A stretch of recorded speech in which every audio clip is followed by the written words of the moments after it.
चलिए खबरों में आगे बढ़ते हैं। उत्तर प्रदेश में घुसपैठियों को लेकर बड़ी खबर सामने आ रही।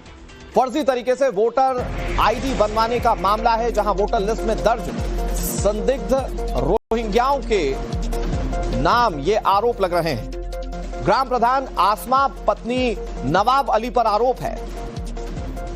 स्थानीय लोगों ने जिलाधिकारी से शिकायत की है। डीएम ने एसडीएम सदर को मामले की जांच सौंप दी। संदिग्धों की दस्तावेज और मूल निवासी की जांच की जा रही है। उत्तर प्रदेश की राजनीति में रोहिंग्या और अवैध घुसपैठियों का मुद्दा इन दिनों गर्म है, क्योंकि ऑपरेशन टॉर्च चल रहा है। मुरादाबाद के भोजपुर थाना क्षेत्र में रानी नांगल गांव में रोहिंग्या शरणार्थियों के होने की शिकायत के बाद जिलाधिकारी ने कार्रवाई की। ग्रामीणों ने जिलाधिकारी से शिकायत करके गांव में रहने वाले संदिग्ध लोगों के डॉक्यूमेंट्स की जांच की मांग की। ग्रामीणों ने आरोप लगाया कि इस गांव के प्रधान ने ही संदिग्धों को बसाकर फर्जी वोटर लिस्ट बनवाई है। डीएम ने मामले की जांच शुरू कर दी है।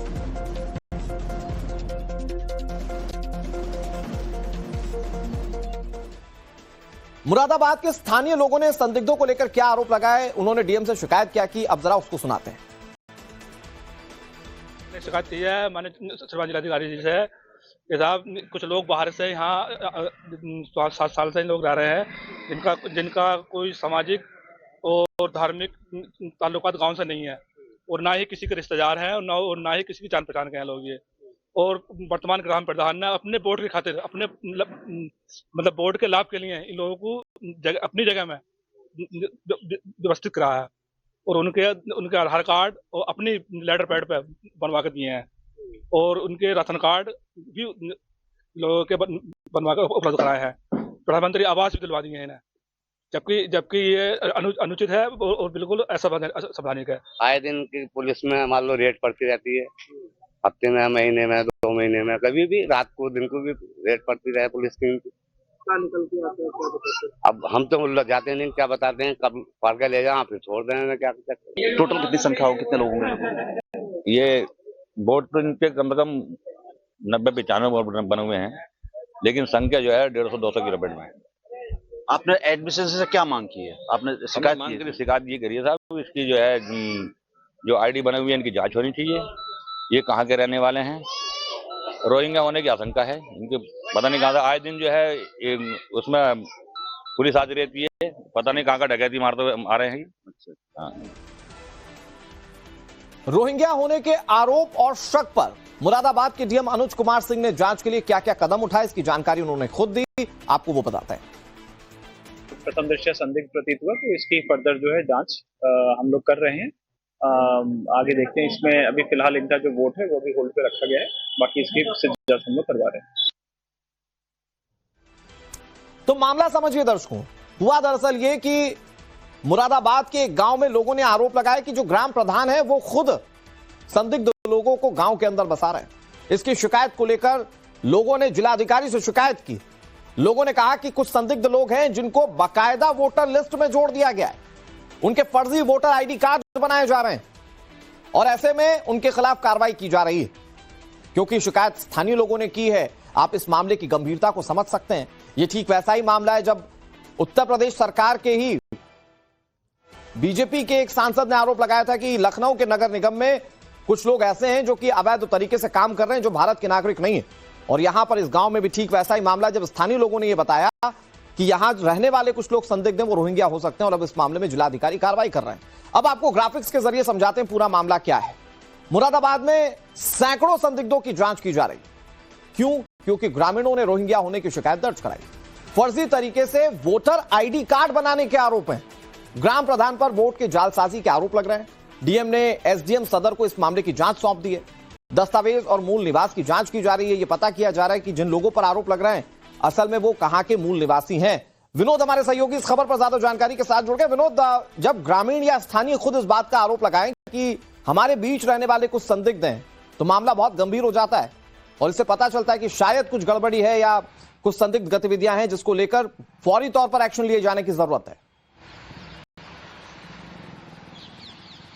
देखिए, और इसी के बाद जो खुफिया एजेंसीज हैं वो भी अलर्ट हो गई है। हालांकि जो प्राइमा फेसाई जानकारी मिली है, माना जा रहा है कि ये सब बांग्लादेशी रोहिंग्या हो सकते हैं। 2018 में करीब 92 लोग 92 जो है थे, ये घुमंतू प्रजाति के लोग थे जो वहां पे गांव रानीगल में आए थे, रानी नागल में आए थे और उसके बाद वहीं पर बस गए। 2020 में यानी कि आने के 2 साल बाद ही इनके पास जो है वोटर आईडी कार्ड हो गया। उसके बाद इनका राशन कार्ड बना, बाकायदा राशन कार्ड लेते थे। श्रमिक कार्ड भी इनके पास था जिससे सरकारी सुविधाओं का इनको लाभ मिल रहा था। अब जब शिकायत हुई और जब एसआईआर करने के लिए टीम वहां पहुंची तो पता चला कि मैक्सिमम लोग जो है गांव छोड़कर भाग गए हैं। कुछ महिलाएं उस गांव में थी। जो गणना प्रपत्र दिया गया था उसमें से सिर्फ 10 गणना प्रपत्र जो है वही वापस लौटा और जब उनकी मैपिंग की गई तो उसमें ही पता पाया गया कि अधिकतर महिलाएं हैं और उनका जो वो सहारनपुर से उनकी मैपिंग हुई। जो उनके नाना नानी के जो रिलेटिव वो था वो सहारनपुर से था। तो संभव है कि वो भारतीय हो, लेकिन बाकी जो थे वो सब बांग्लादेशी और रोहिंग्या थे और इसीलिए गांव छोड़कर भाग गए। अब चूंकि एलआईयू की टीम को तैनात किया गया है, बाकी एजेंसीज हैं उनकी भी नजर है कि आखिर ये लोग इतने दिनों से किस मकसद के साथ रहे थे, केवल जीवन यापन मकसद था या कोई और मकसद हो रहा होगा। ये पूरी घटना जिसमें स्थानीय लोग आरोप लगा रहे हैं ये इस और इशारा करती है कि जांच की सख्त जरूरत है और इसीलिए उत्तर प्रदेश सरकार ने ऑपरेशन टॉर्च बड़े पैमाने पर छेड़ा है, जिसका असर भी दिखाई दे रहा है। बहुत शुक्रिया विनोद, आप नजर बनाए रखिए, आगे भी आपसे अपडेट लेते रहेंगे। गांव के अंदर बसा रहे, इसकी शिकायत को लेकर लोगों ने जिलाधिकारी से शिकायत की। लोगों ने कहा कि कुछ संदिग्ध लोग हैं जिनको बाकायदा वोटर लिस्ट में जोड़ दिया गया है, उनके फर्जी वोटर आईडी कार्ड बनाए जा रहे हैं और ऐसे में उनके खिलाफ कार्रवाई की जा रही है। क्योंकि शिकायत स्थानीय लोगों ने की है, आप इस मामले की गंभीरता को समझ सकते हैं। यह ठीक वैसा ही मामला है जब उत्तर प्रदेश सरकार के ही बीजेपी के एक सांसद ने आरोप लगाया था कि लखनऊ के नगर निगम में कुछ लोग ऐसे हैं जो कि अवैध तरीके से काम कर रहे हैं, जो भारत के नागरिक नहीं है। और यहां पर इस गांव में भी ठीक वैसा ही मामला जब स्थानीय लोगों ने यह बताया कि यहां रहने वाले कुछ लोग संदिग्ध हैं, वो रोहिंग्या हो सकते हैं और अब इस मामले में जिलाधिकारी कार्रवाई कर रहे हैं। अब आपको ग्राफिक्स के जरिए समझाते हैं पूरा मामला क्या है। मुरादाबाद में सैकड़ों संदिग्धों की जांच की जा रही। क्यों? क्योंकि ग्रामीणों ने रोहिंग्या होने की शिकायत दर्ज कराई। फर्जी तरीके से वोटर आईडी कार्ड बनाने के आरोप हैं। ग्राम प्रधान पर वोट के जालसाजी के आरोप लग रहे हैं। डीएम ने एसडीएम सदर को इस मामले की जांच सौंप दी है। दस्तावेज और मूल निवास की जांच की जा रही है। यह पता किया जा रहा है कि जिन लोगों पर आरोप लग रहे हैं असल में वो कहां के मूल निवासी हैं। विनोद हमारे सहयोगी इस खबर पर ज्यादा जानकारी के साथ जुड़ गए। विनोद, जब ग्रामीण या स्थानीय खुद इस बात का आरोप लगाएं कि हमारे बीच रहने वाले कुछ संदिग्ध हैं तो मामला बहुत गंभीर हो जाता है और इससे पता चलता है कि शायद कुछ गड़बड़ी है या कुछ संदिग्ध गतिविधियां हैं जिसको लेकर फौरी तौर पर एक्शन लिए जाने की जरूरत है। देखिए, और इसी के बाद जो खुफिया एजेंसीज हैं वो भी अलर्ट हो गई है। हालांकि जो प्राइमा फेसाई जानकारी मिली है, माना जा रहा है कि ये सब बांग्लादेशी रोहिंग्या हो सकते हैं। 2018 में करीब 92 लोग 92 जो है थे, ये घुमंतू प्रजाति के लोग थे जो वहां पे गांव रानीगल में आए थे, रानी नागल में आए थे और उसके बाद वहीं पर बस गए। 2020 में यानी कि आने के 2 साल बाद ही इनके पास जो है वोटर आईडी कार्ड हो गया। उसके बाद इनका राशन कार्ड बना, बाकायदा राशन कार्ड लेते थे। श्रमिक कार्ड भी इनके पास था जिससे सरकारी सुविधाओं का इनको लाभ मिल रहा था।